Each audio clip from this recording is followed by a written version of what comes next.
Hello students, स्वागत है आप सभी का श्री समर्पण की ऑनलाइन क्लास में।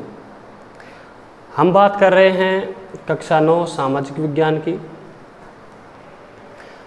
पिछले वीडियो में दूसरे चैप्टर में हम भारत के भौतिक स्वरूप के बारे में पढ़ रहे थे। उसमें हमने पहले हिमालय पर्वत श्रृंखला के बारे में, उत्तर के विशाल मैदान के बारे में और प्रायद्वीप पठार के बारे में चर्चा की थी। अब हम चर्चा करेंगे इसके चौथे विभाग यानी कि भारत के चौथे भौतिक स्वरूप भारतीय मरुस्थल के बारे में। भारतीय मरुस्थल के बारे में चूँकि हम पहले पढ़ चुके हैं कि भारत के भौतिक स्वरूप को या भारत को भौतिक रूप से 6 भागों में बांटा गया है, जिनमें से पहला भाग है हिमालय पर्वत, दूसरा भाग है उत्तर का विशाल मैदान, तीसरा भाग है प्रायद्वीपीय पठार और चौथा भाग है भारतीय मरुस्थल। भारतीय मरुस्थल की हम बात करें तो यह जो भारत का मरुस्थल है यह अरावली, क्योंकि अरावली की स्थिति अगर राजस्थान की बात करें तो इस प्रकार फैली हुई है, यानी कि उत्तर पूर्व से दक्षिण पश्चिम में यह अरावली फैली हुई है। तो इस अरावली पर्वत श्रृंखला से जो राजस्थान की अंतर्राष्ट्रीय सीमा है पाकिस्तान के साथ, तो वहाँ तक यह फैली हुई है। तो इन दोनों के मध्य अरावली और पाकिस्तान की सीमा के बीच में कौन सा भाग है? भारतीय मरुस्थल फैला हुआ है।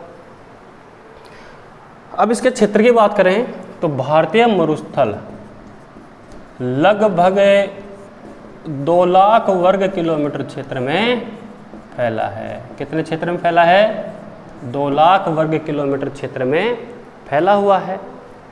अब इस क्षेत्रफल का या इस संपूर्ण मरुस्थल का लगभग 85% हिस्सा कहाँ है? भारत में है। कहाँ है? भारत में है। यानी कि इसका 85% जो भाग है ये कहाँ फैला है?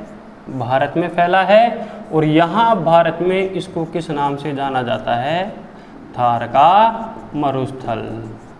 थार के मरुस्थल के नाम से जाना जाता है भारत में ये रेगिस्तान। शेष जो 15% भाग है यह कहाँ फैला हुआ है? पाकिस्तान में। और पाकिस्तान में इसका जो नाम है वो चोलिस्तान के नाम से जाना जाता है। किस नाम से जाना जाता है? चोलिस्तान के नाम से जाना जाता है। ठीक है। तो ये जो 85% भाग है ये कितना क्षेत्रफल कवर करता है, यानी कि कितना मरुस्थल है जो भारत में फैला हुआ है? 85% भाग के हिसाब से 2 लाख, कुल है 2 लाख वर्ग किलोमीटर। तो अगर अपन इसकी बात करें तो यह है 1,70,000 वर्ग किलोमीटर है। यानी कि 2 लाख वर्ग किलोमीटर में से 1,70,000 वर्ग किलोमीटर जो रेगिस्तान है वो कहाँ फैला हुआ है? भारत में फैला हुआ है। और जो शेष जो 30,000 वर्ग किलोमीटर है, ये 30,000 वर्ग किलोमीटर कहाँ फैला हुआ है? पाकिस्तान में फैला हुआ है। और आप जान चुके हैं कि पाकिस्तान में इस मरुस्थल को किस नाम से जाना जाता है? चोलिस्तान के नाम से जाना जाता है। ठीक है। अब आगे हम बात करें भारत में, तो ये जो मरुस्थल है ये भारत के 4 राज्यों में फैला हुआ है। कितने राज्यों में फैला हुआ है? 4 राज्यों में। भारत के 4 राज्यों में फैला हुआ है, जिनमें से सबसे ज़्यादा फैला हुआ है राजस्थान में। उसके बाद में नंबर आता है गुजरात, फिर नंबर आता है पंजाब और लास्ट में है हरियाणा। यानी कि भारत में जो ये रेगिस्तान फैला हुआ है, थार का मरुस्थल फैला हुआ है, ये 4 राज्यों में फैला हुआ है। 4 राज्यों में सबसे ज़्यादा किसमें है? राजस्थान में। उसके बाद गुजरात, पंजाब और हरियाणा, इन 4 राज्यों में फैला हुआ है। इन 4 राज्यों में से जो ये 85% भाग है या 1,70,000 वर्ग किलोमीटर क्षेत्र है, उसमें से भी लगभग 60% भाग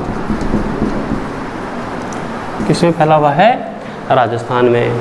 यानी कि थार के मरुस्थल का अधिकांश भाग कौन से राज्य में है? वो है राजस्थान। राजस्थान में इसका कितना भाग है? 60% भाग फैला हुआ है। ठीक है,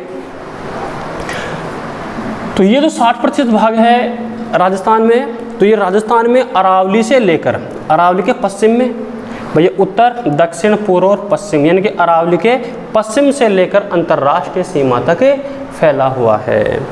ठीक है, अब यहाँ पर क्या है कि जो ये राजस्थान में जो इसका विस्तार है रेगिस्तान का,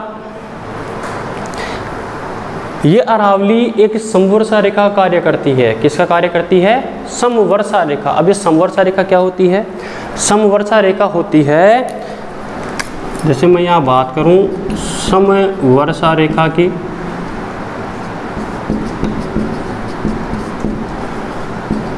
तो 2 समान वर्षा वाले, 2 या 2 से ज़्यादा भी हो सकते हैं, तो समान वर्षा वाले भागों को मिलाने वाली जो रेखा होती है उसे हम समवर्षा रेखा कहते हैं। ठीक है, 2 या 2 से ज़्यादा समान वर्षा वाले भाग होते हैं, स्थान होते हैं, तो उनको मिलाने वाली जो रेखा होती है समवर्षा रेखा होती है। अपन यहाँ समझें, अरावली पर्वतमाला है, इसके पूर्व में 50 सेंटीमीटर से प्रतिवर्ष 50 सेंटीमीटर से अधिक वर्षा होती है, जबकि इसके पश्चिमी भाग में, किसके? ये है अरावली,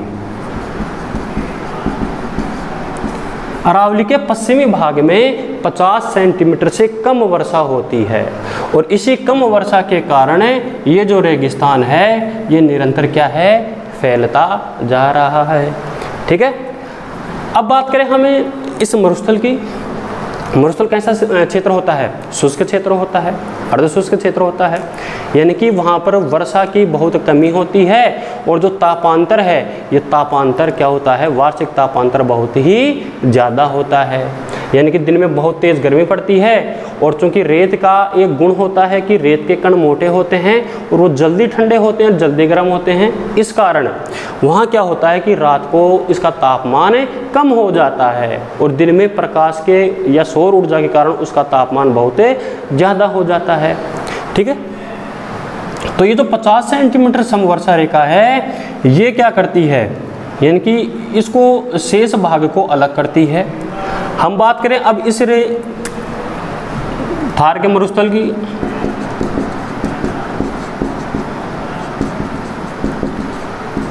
तो ये थार के मरुस्थल में भी देखो वर्षा के आधार पर हम इसको 2 भागों में बांट सकते हैं। यानी कि जो इसका पश्चिमी भाग है वो अति शुष्क क्षेत्र है।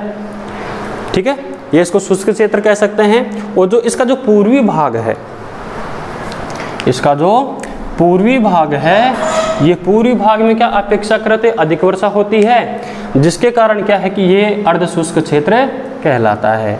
और ये जो रेखा है, ये जो समवर्षा रेखा है, ये है 25 सेंटीमीटर समवर्षा रेखा। यानी कि हम कह सकते हैं कि 25 सेंटीमीटर समवर्षा रेखा इस मरुस्थल को 2 भागों में बांटती है, एक है शुष्क क्षेत्र और एक है अर्धशुष्क क्षेत्र। ठीक है, तो ये जो मरुस्थल है, यहाँ पर वनस्पति की अगर बरसात कम है, तापांतर अधिक होता है, तो जिसके कारण क्या है कि यहाँ पर वनस्पति भी बहुत कम पाई जाती है, और जो वनस्पति पाई जाती है वो कांटेदार होती है, क्योंकि कांटेदार वनस्पति में वाष्पीकरण कम होता है। इसीलिए जो इन्हें यहाँ पर पाए जाने वाले वृक्ष होते हैं वो अपनी पत्तियों को किसके रूप में बदल देते हैं? कांटों के रूप में बदल देते हैं। अब यहाँ पर बड़े वृक्ष नहीं पाए जाते हैं, जैसे सदाबहार वनों में जो बड़े बड़े विशाल वृक्ष होते हैं वैसे वृक्ष नहीं पाए जाते हैं, क्योंकि पानी की कमी होती है। इस कारण यहाँ पर क्या होते हैं? अपेक्षाकृत छोटे वृक्ष पाए जाते हैं, और उसके साथ साथ झाड़ियों की अधिकता होती है, क्योंकि झाड़ियों में कांटे होते हैं। अधिकतर झाड़ियाँ कैसी होती हैं? कांटे होते हैं, उनके तने पर छाल होती है जो वाष्पीकरण को रोकने में सहायता करती है। इसीलिए यहाँ पर क्या होती हैं, ज़्यादातर झाड़ियाँ पाई जाती हैं, जैसे नागफनी है, कैक्टस है, डांडाथोर है, फोग है, ठीक है। तो ये इस प्रकार की क्या होती है, यहाँ पर झाड़ियाँ पाई जाती हैं, ठीक है। इसके अलावा घास भी पाई जाती हैं, जैसे करड़, अंजन, मुराद, ये इस प्रकार की सेवण, ये इस प्रकार की घासें पाई जाती हैं, ठीक है। तो ये था इसका विस्तार भारतीय मरुस्थल के बारे में। अब ये जो मरुस्थल है, इस मरुस्थल में रेत के टीले होते हैं। अब उन्हें टीलों का भी अलग अलग वर्गीकरण किया गया है। कुछ टीले जैसे अर्धचंद्राकार होते हैं, कुछ लंबवत होते हैं। तो इसके कुछ भाग पर बरखान क्या होते हैं, जैसे अर्धचंद्राकार टीले होते हैं।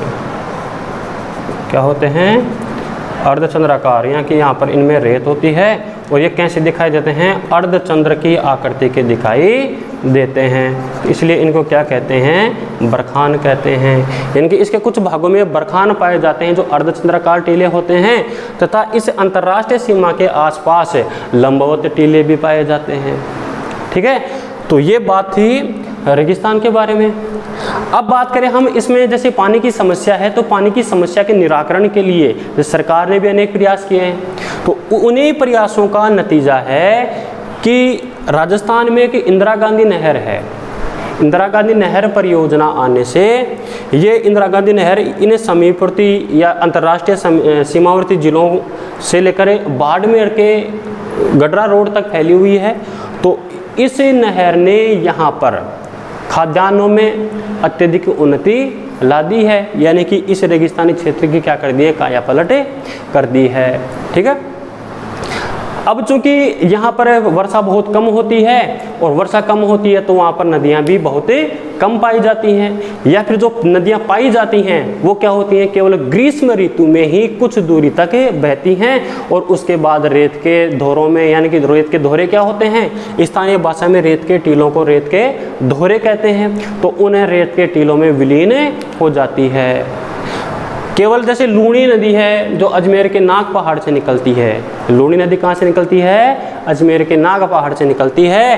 केवल यही ऐसी लूणी है जो कुछ अधिक दूरी तक बहती है, ठीक है, और वो भी खंबात की खाड़ी में गिरने से पहले कच्छ के रन में विलीन हो जाती है, ठीक है। ये इस रेगिस्तान की प्रमुख नदी है। तो इस प्रकार हम बात कर चुके हैं भारतीय मरुस्थल की, ठीक है। अब जो ये भारत का थार का जो मरुस्थल है, भारतीय मरुस्थल है, ये इस भारतीय भूमि के कुल 4.56% भाग पर ही फैला हुआ है। कितने भाग पर है, भारत के 4.56% भाग पर फैला है, ठीक है। कितने भाग पर फैला है, 4.56% भाग पर ही फैला हुआ है, ठीक। तो ये भारत का मरुस्थल है। अब आगे हम बात करेंगे इसके अगले विभाग की। सागर के किनारों पर, सागरों के किनारे होते हैं। अब ये एक सक्रिय पट्टी के रूप में तटों के लंबवत जो समानांतर होते हैं, ठीक है।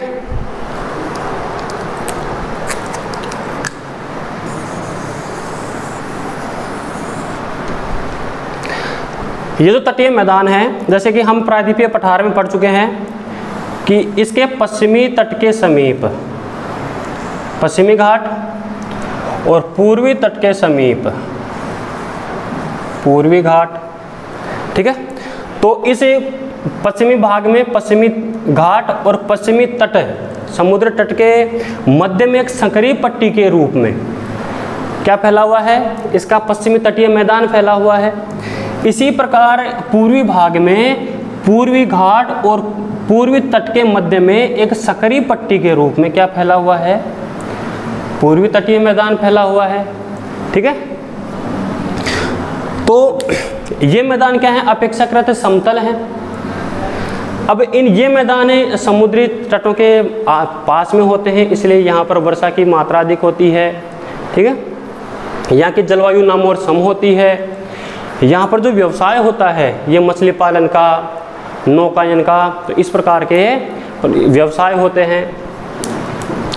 अब हम बात करें इस तटीय मैदानों की, तो इन तटीय मैदानों को हम अलग अलग भागों में बांट कर पढ़ सकते हैं। तो सबसे पहले हम जैसे पश्चिमी तटीय मैदान है, इसको अगर भागों में बांटें तो गुजरात से जो मुंबई तक का तट है, गुजरात से मुंबई का जो तट है ये कहलाता है काठियावाड़। ठीक है, गुजरात से मुंबई तक का जो तट है ये क्या कहलाता है, काठियावाड़ है। और मुंबई से लेकर गोवा तक, मुंबई से लेकर गोवा तक का जो तट है, ठीक है, ये तट कहलाता है कोंकण तट।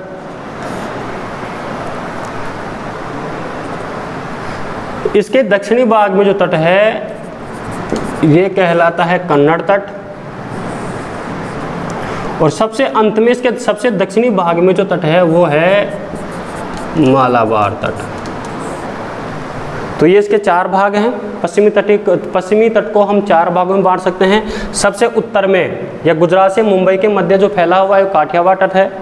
मुंबई से गोवा के बीच में जो तटीय भाग है या तटीय मैदान है इनको हम कोंकण तट कहते हैं। ठीक है, और गोवा से आगे दक्षिण में जो तट है वो कन्नड़ है, और अंत में जो सबसे दक्षिण में केरल के आसपास जो तट है वो कहलाता है मालाबार तट।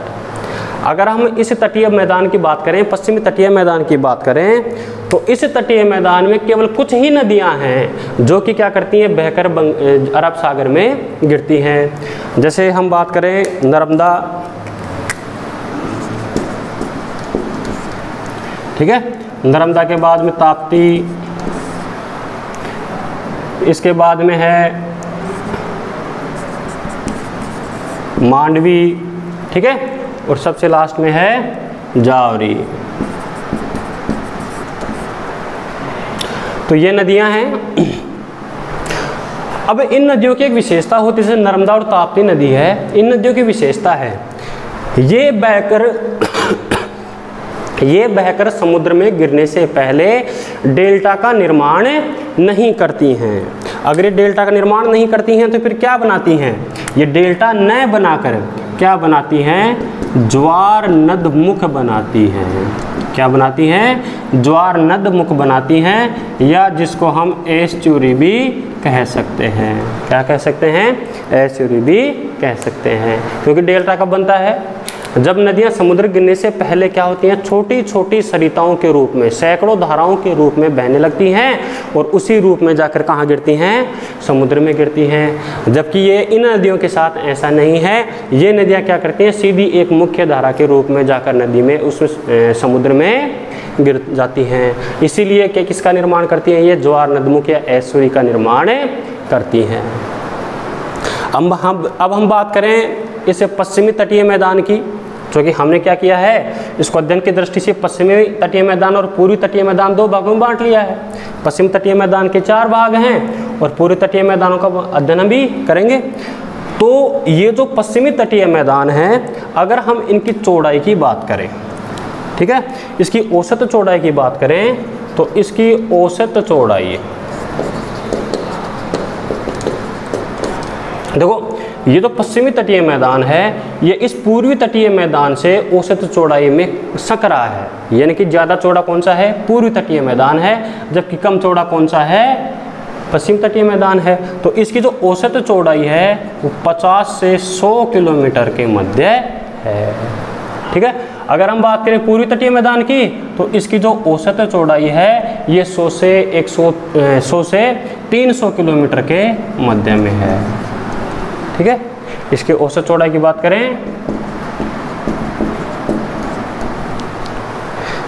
यानी कि पश्चिमी तटीय मैदान की औसत चौड़ाई की बात करें तो इसकी औसत चौड़ाई कितनी है, 50 से 100 किलोमीटर है।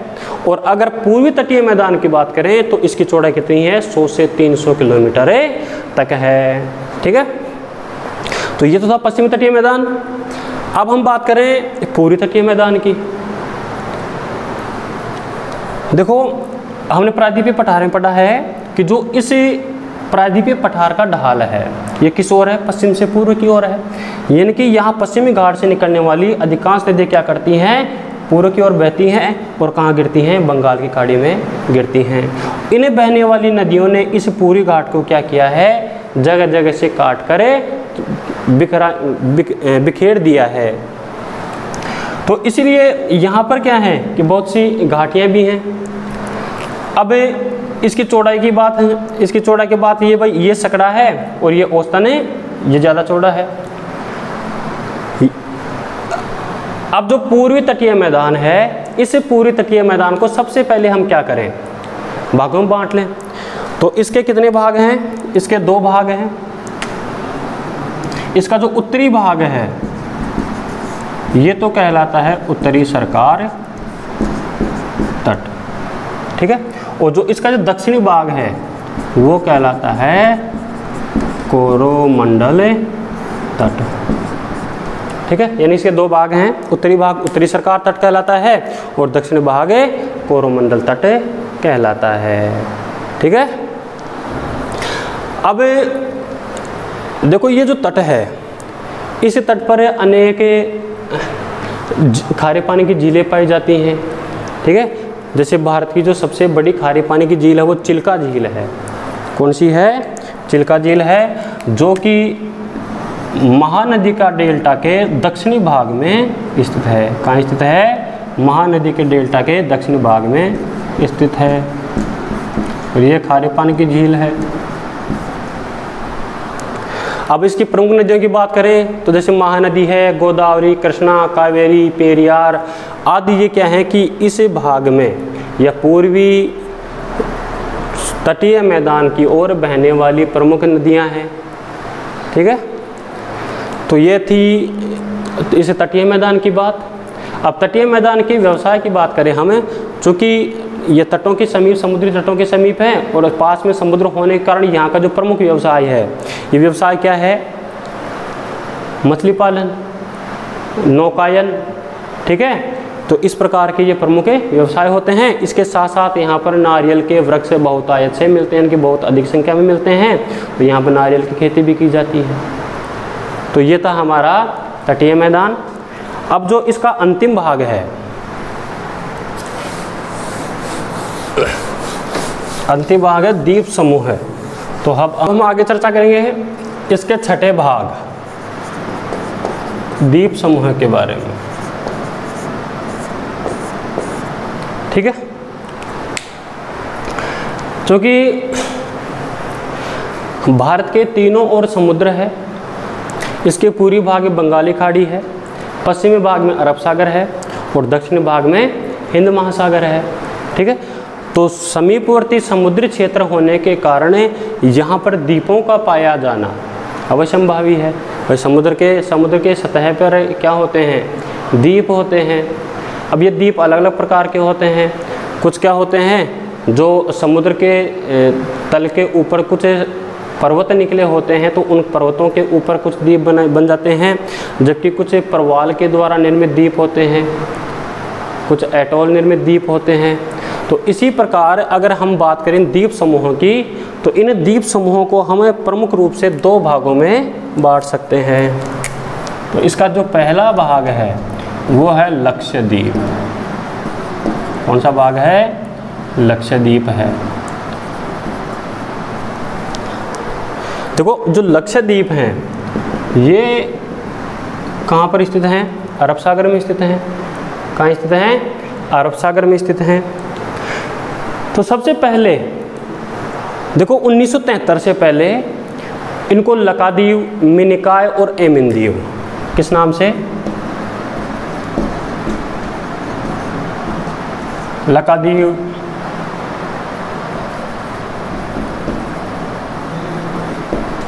एमिनदीव, ठीक है, और मिनिकॉय, इन अलग अलग समूहों के नाम से जाना जाता था।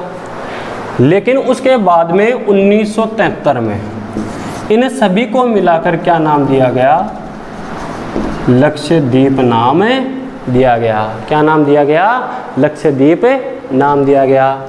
और इनका जो प्रशासनिक मुख्यालय है, लक्षद्वीप का प्रशासनिक मुख्यालय वो कवरत्ती में है।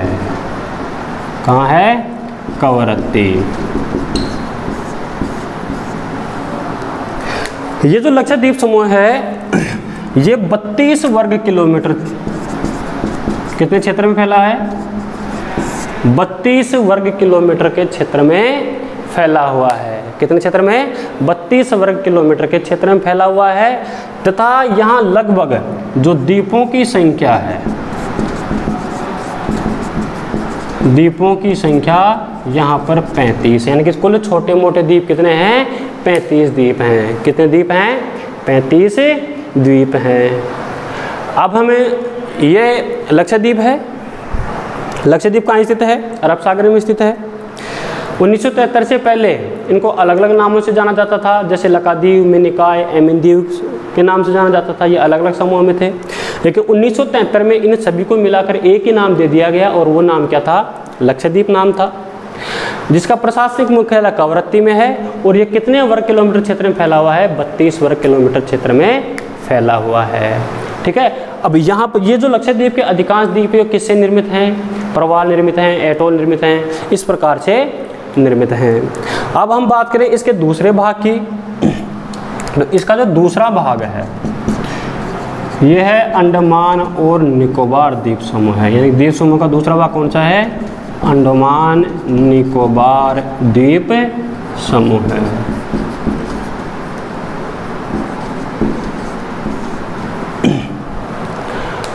अंडमान निकोबार द्वीप समूह है बंगाल की खाड़ी में।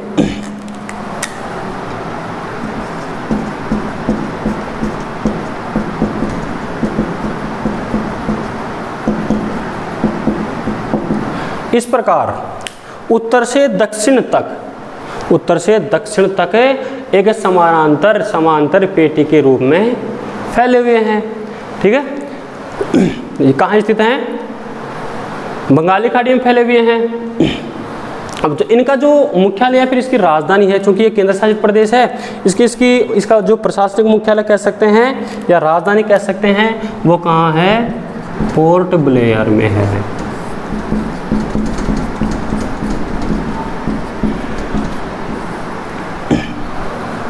अब इसमें देखो, पहले इसको दो भागों में बांट सकते हैं, अंडमान और दूसरा है निकोबार। अंडमान द्वीप समूह है और निकोबार द्वीप समूह है। देखो, जो उत्तरी द्वीपों का समूह है वो अंडमान द्वीप समूह कहलाता है, और जो दक्षिणी द्वीपों का समूह है वो निकोबार द्वीप समूह कहलाता है। दोनों के जो प्रशासनिक मुख्यालय एक ही है, पोर्ट ब्लेयर, लेकिन इनका जो समूह है वो अलग अलग समूह है, में भी हमें बांट सकते हैं।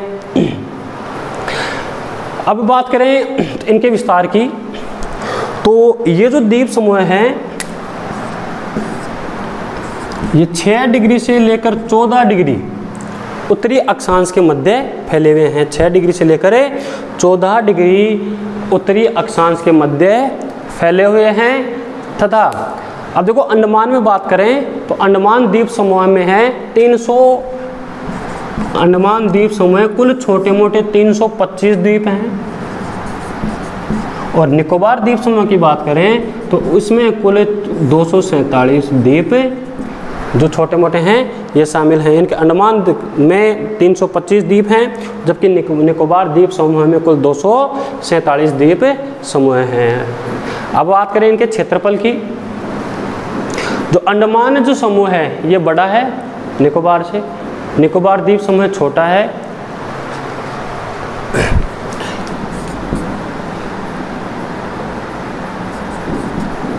देखो, जो अंडमान द्वीप समूह है ये 6170 वर्ग किलोमीटर क्षेत्र में फैला हुआ है। ये जो द्वीप समूह है ये कितने वर्ग किलोमीटर क्षेत्र में फैले हुए हैं? 6170 वर्ग किलोमीटर क्षेत्र में फैले हुए हैं। जबकि जो निकोबार द्वीप समूह है ये 1565 वर्ग किलोमीटर क्षेत्र में फैले हुए हैं। यानी अंडमान द्वीप समूह कितने वर्ग क्षेत्र में है? 6170 वर्ग किलोमीटर क्षेत्र में फैले हुए हैं, जबकि जो निकोबार द्वीप समूह हैं ये 1765 वर्ग किलोमीटर क्षेत्र में फैले हुए हैं। ठीक है, इस प्रकार अगर इनका कुल टोटल कर लिया जाए तो ये लगभग 7935 वर्ग किलोमीटर क्षेत्र में फैले हुए हैं। यानी कि जो अंडमान निकोबार द्वीप समूह अगर दोनों की एक साथ बात करें तो ये 7935 वर्ग किलोमीटर क्षेत्र में फैले हुए हैं। यहाँ पर द्वीपों की संख्या देखें, अंडमान में 325 द्वीप हैं, जबकि निकोबार में 247 द्वीप हैं। ठीक है, अब बात करें इन द्वीप समूह में, यहाँ पर जो सबसे ऊंची पर्वत चोटी है, अंडमान निकोबार द्वीप समूह में जो सबसे ऊंची पर्वत चोटी है वो है माउंट थूलियर। कौन सी है? माउंट थूलियर।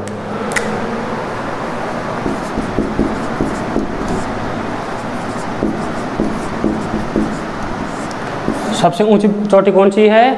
माउंट थूलियर है, और जिसकी ऊंचाई है 642 मीटर, यानी कि 642 मीटर ऊंची सबसे ऊंची चोटी है, जिसका नाम है माउंट थूलियर है। अब इस अंडमान निकोबार द्वीप समूह में भारत का एकमात्र सक्रिय ज्वालामुखी पाया जाता है। ठीक है, अंडमान समूह में कौन सा? बैरन द्वीप। कौन से द्वीप पर है? बैरन द्वीप पर। बैरन द्वीप पर भारत का एकमात्र सक्रिय ज्वालामुखी पाया जाता है। ठीक है, तो ये कुछ जानकारियां थी आपके लिए। सबसे पहले हमने पढ़ा भारतीय मरुस्थल के बारे में, उसके विस्तार के बारे में। उसके बाद में हमने पढ़ा तटीय मैदानों के बारे में। तटीय मैदानों को पूरी तटीय मैदान, पश्चिमी तटीय मैदान 2 भागों में बांट कर हम पढ़ सकते हैं। पश्चिमी तटीय मैदान को हम 4 भागों में बांट सकते हैं। सबसे पहले उत्तरी भाग है काठियावाड़ तट, उसके बाद में है कोंकण तट, उसके बाद में है कन्नड़ तट, और सबसे नीचे कौन सा है? मालाबार तट। यानी कि यहाँ पर काठियावाड़, कोंकण तट, कन्नड़ तट और मालाबार तट। बात करें हम पूर्वी तटीय मैदानों की, तो इसका जो उत्तरी भाग है ये उत्तरी सरकार तट के नाम से जाना जाता है, और जिसको दक्षिणी भाग है वो कोरोमंडल तट के नाम से जाना जाता है। उसके बाद में हमने जानकारी ली द्वीप समूह के बारे में, जो कि भारतीय भौतिक स्वरूप का छठा भाग है। द्वीप समूह में हमें अरब सागर में स्थित द्वीप और बंगाली खाड़ी में स्थित द्वीप 2 समूह में बांट सकते हैं। तो अरब सागर में स्थित जो द्वीप हैं वो लक्षद्वीप कहलाते हैं। ठीक है, लक्षद्वीप 32 वर्ग किलोमीटर क्षेत्र में फैले हैं, और इनकी संख्या लगभग 35 है। कितनी है? 35 है, और इनका प्रशासनिक मुख्यालय कहाँ है? कवरत्ती है। बात करें हम अंडमान निकोबार द्वीप समूह की। अंडमान निकोबार द्वीप समूह 6 डिग्री उत्तरी अक्षांश से 14 डिग्री उत्तरी अक्षांश के मध्य फैला हुआ है, उत्तर से दक्षिण में फैला हुआ है। इसमें इसको भी 2 भागों में बांट सकते हैं, अंडमान द्वीप समूह और निकोबार द्वीप समूह है। अंडमान द्वीप समूह है उसमें द्वीपों की संख्या 325 है, जबकि निकोबार द्वीप समूह में द्वीपों की संख्या 247 है।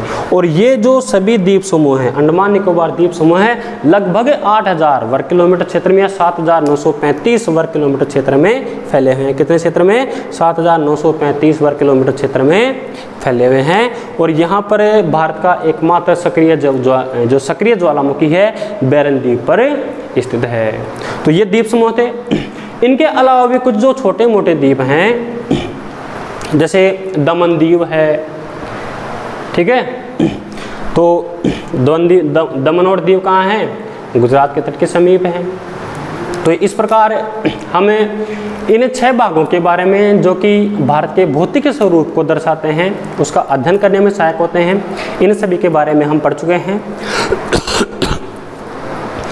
तो इस प्रकार ये हमारा दूसरा चैप्टर कंप्लीट होता है। अगले वीडियो में हम पढ़ेंगे तीसरे भाग के बारे में या तीसरे चैप्टर के बारे में।